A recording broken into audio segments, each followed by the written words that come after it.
That's just inspiring. Okay, so I'm going to wrap things up. I won't speak for very long, and maybe we'll have a little bit of time at the end for questions. No, it's not your fault. I was going to do this anyway.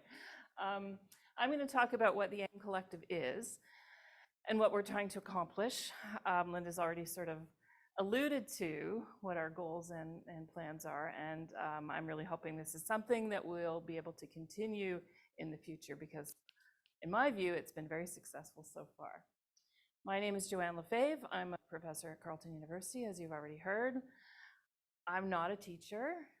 Well, I teach statistics to undergraduates, yes, but I've never taught small children. And I must say I never even aspired to do that. What I'm interested in is how people think.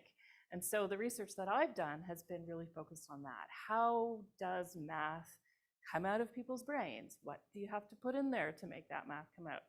And it's really been collaborations with people like Heather, who was a teacher, like Sandy, who knows about what you teach to teachers in Teachers College, that has really sort of sparked my interest in moving forward with collaborative work. Okay. AIM stands for Assessment and Instruction in Mathematics. Can stand for other things as well. Instruction and intervention, we're constantly getting those words mixed up, which I think is probably a pretty interesting commentary. The projects that we're talking about, we currently have funding from the Social Sciences and Humanities Research Council of Canada for a partnership development grant. And that's what has allowed us to really move forward. So thank you, Shirk. The collective is essentially combined researchers, an educator advisory committee, and students from university students from education and cognitive science, working together to try and support the kinds of things that you've heard about today. These are the researchers who are involved, and you've met some of them, and I won't go through them all. These are some of the educator partners who have worked with us, and I didn't have pictures of everyone. And these are the people who are really helping us to move forward, because these are the graduate students, undergraduate students, and so on. So you can see there's a lot of people involved. And so the question is, how do we get these people to work together? It's easy for me to say, well, here's this group, and here's this group, and here's this other group. But how does that turn into something productive that we can move forward with? This is our vision, and you presumably have figured this out already. We're trying to develop tools, resources, ways of working that will help teachers facilitate the early math development of the children that they're working with. And the focus is really on equity. From my point of view, every child can do math. Every child should have the opportunity to do math. And really the only way to do that is to have universal screening, to do the kind of things that Tracy's talking about, so everybody can be brought up to the same level. So that's kind of our founding principle. We've developed, yes. How could anyone not believe that, right? Exactly. So you see that we've developed tools, and you've heard about these three today. Both of the EMA at School and NIC5 were already in development before the AIM Collective came along, but everything that Tracy has talked about was only made possible really because of these tools being available, and then us finding out about Tracy using the tool and then folding that into the knowledge and the group think that's going on. So how have we fostered collaboration? Well, in May, we held a summit in Ottawa. 52 participants overall from 11 different school districts in 4 provinces. That's Quebec, Ontario, Manitoba, and Alberta. We had 10 researchers, 19 trainees, university students, and 23 either current or future or now current partners who attended. And essentially what we did is we had some presentations similar to the ones you saw today, but then we had working groups. And people got together, and you know what? We kind of made people pick a group, and then we made sure the groups had both educators and researchers and students in them.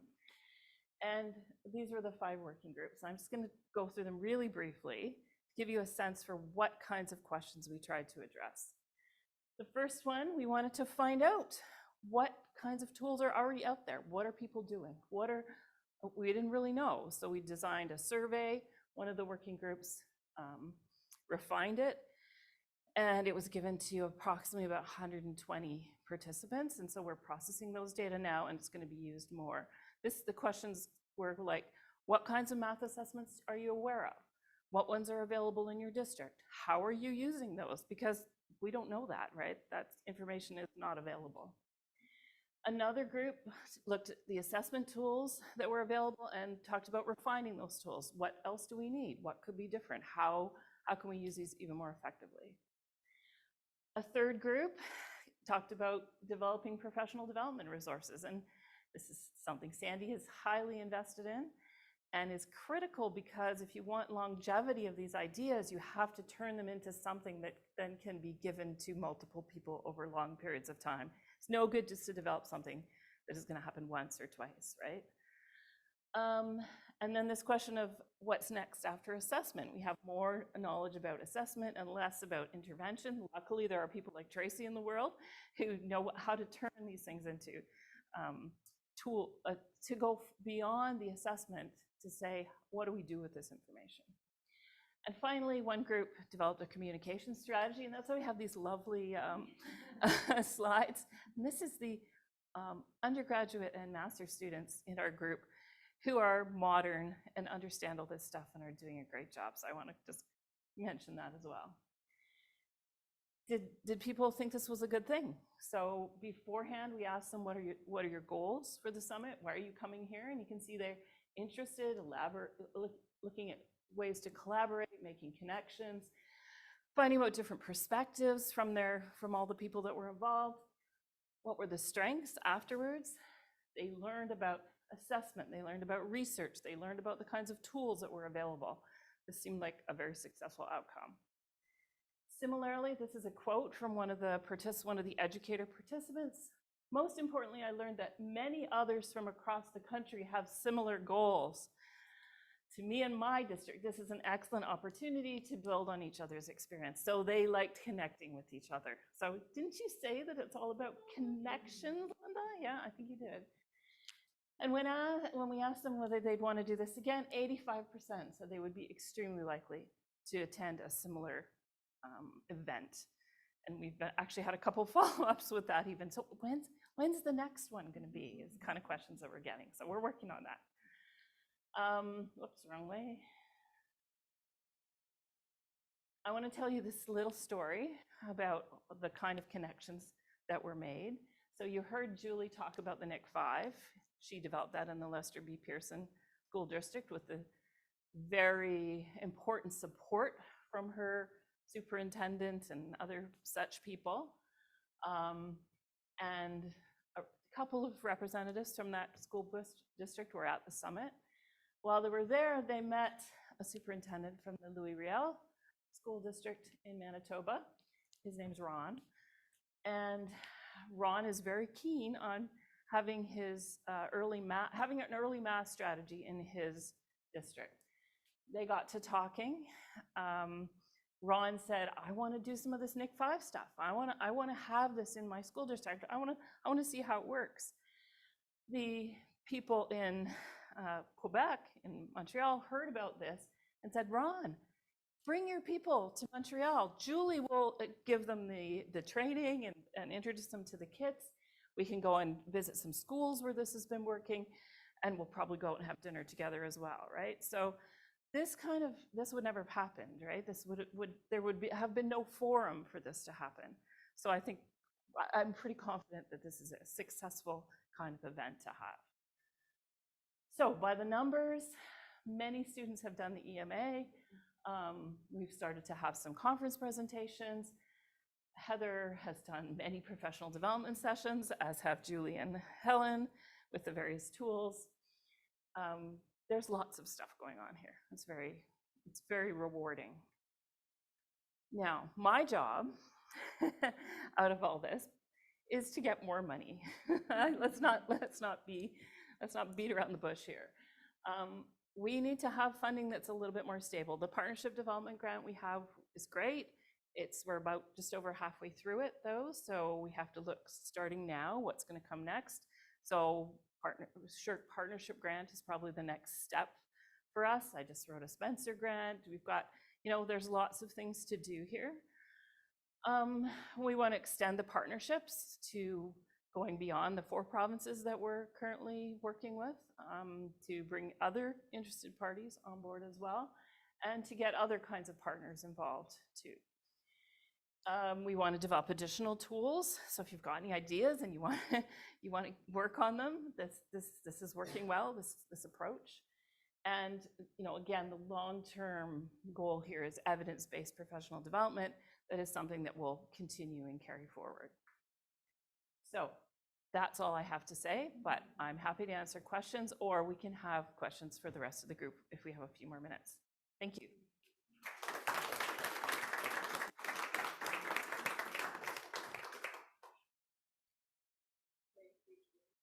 No problem. Any questions? We're all kind of tired. I feel kind of tired too. No? Any questions? Yeah?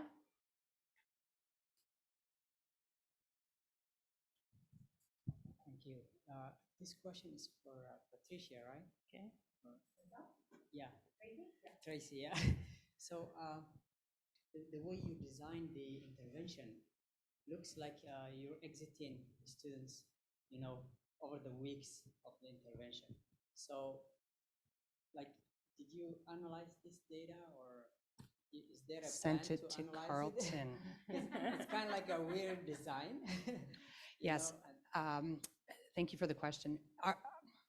We are actually going to be embarking on another project here soon, right? Very soon, which I'm quite excited about too. The data on our end, I would say, is more anecdotal than anything because of our responsiveness to the students. We're constantly changing. So there's too many variables that are at play to have us to say, here is the definitive quantitative. So we're going to embark on a project with another board to start to collect data in that regard. Not to say it won't be responsive, it just won't be responsive in that first initial cycle. And then after that, then we'll, be responsive to where the students are at with what the data is showing us. So it's coming. Thank you. I would just say that, that's a huge advantage of working with researchers and practitioners together, because we can supply some of the research-based support so that you can be convinced that it's working, because you don't want to do something, you don't waste your time doing something that isn't helping. So it's a big advantage. Yeah. Quick question regarding what strategy, or what is the strategy right now in terms of this determining the threshold for validity when it comes to the subscale reporting? So the screeners are really short, and so you're not gathering as much, data on. It's really one item, I would assume, in a lot of cases. No, there are multiple items on the assessment. There's short things, but I'm just even thinking, oh, sorry. Yeah. I actually probably don't need a microphone. I'm just thinking for the number comparison, for example. So there's 60 items. Oh, so you've got, you've got a lot of items. It's not the child's just crossing out 4 items. So they are multiple item things, but they're fast. So you are able to do multiple item things. But yes, that's a really valid question. Mm-hmm. I was just asking because of the question around having that information flow back to the teachers, and is there a concern around having enough of a validity behind the subscale reporting before it's sort of more officially brought back as a guide for the teachers? I think it's actually a good question, because you can tell us, what exactly do the teachers get back from the province when they do it? Nothing. Well, don't they get the score, the kids' score? They get the kids' scores. They know. So Yeah. they don't get the sub scores back, but they could be they could be tracking those before they enter the data in. So you Same guys have an subjects. Excel sheet, and I know some school divisions are doing that. Fort Vermilion, who we're working with, they're looking at that separately too. Yeah. So some teachers are getting it back, some aren't. It's usually, I would say, from what we've seen, the people we've been working with, it's been more the math leads that have been kind of directing action as opposed to the individual teacher. I don't know, I just in the way that they've designed the funding that is attached to it in Alberta anyways. Mm-hmm. And just from an educational perspective, I think think the benefit of this type of screener is that like when you're an educator and you're screening and you're like, oh, these things are important, I should probably instruct on these more, right? So I think that is the benefit, that the assessment is for the students, but it's also for the teachers to know what are the important skills that we should be focusing on, because there's not a lot done around early math, and it is critical, so. Yeah, I think that comes down to what Helen and Julie were talking about, is the importance of PD. And when they see an impact of their NIC 5 kit on student performance, a lot of that is because they're given, like I would assume, is because of the PD that backs it. So those teachers are learning about early math, so then they're able to make some of their own judgments on it. Would you concur, Helen? Yeah. And I was going to say, I think that this is a call to our faculties of education in a very, very strong way. Again, I mentioned that there are 17 faculties of education. Only one in the province has any kind of specialization for kindergarten. So what that means is that basically most teacher candidates get 36 hours to learn how to be a teacher from kindergarten to grade 6.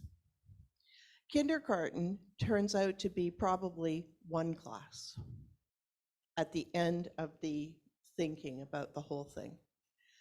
And at the end of the day, again, I'm going to say this, and I probably shouldn't say this, but we have to reconsider who we're hiring at faculties of education.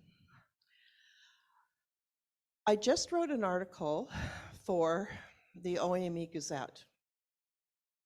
And in that article, I suggested that faculties of education should actually be eliminated in Ontario. And we should go back. You're looking at me like, oh my gosh, how could you say that?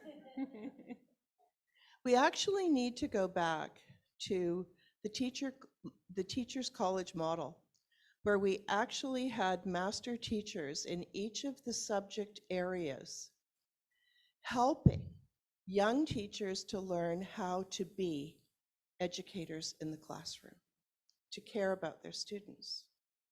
We have many people in faculties of education now who have actually never been in a school. They did their bachelor's degree, their master's degree, their PhD, and then they became an instructor in a faculty of education. They have no accountability, they have no credibility with the young teachers in their programs. And at the end of the day, while issues are important in mathematics, it's important to think about equity. It's important to think about many kinds of issues. What we really need to focus on is teaching mathematics.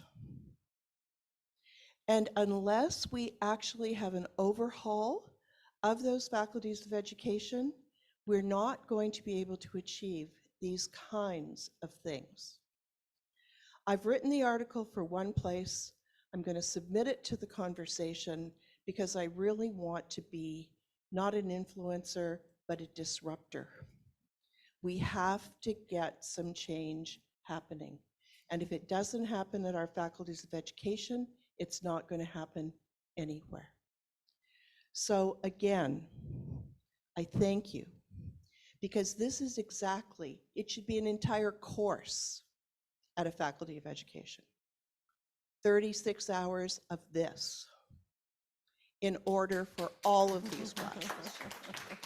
If we're going to do what has happened in reading and break down those silos, we need major change. So I'll probably be on the front page of the Globe and Mail again, getting into trouble, but I'm used to that. At my age, it rolls off. So we go from there. Wow, thank you.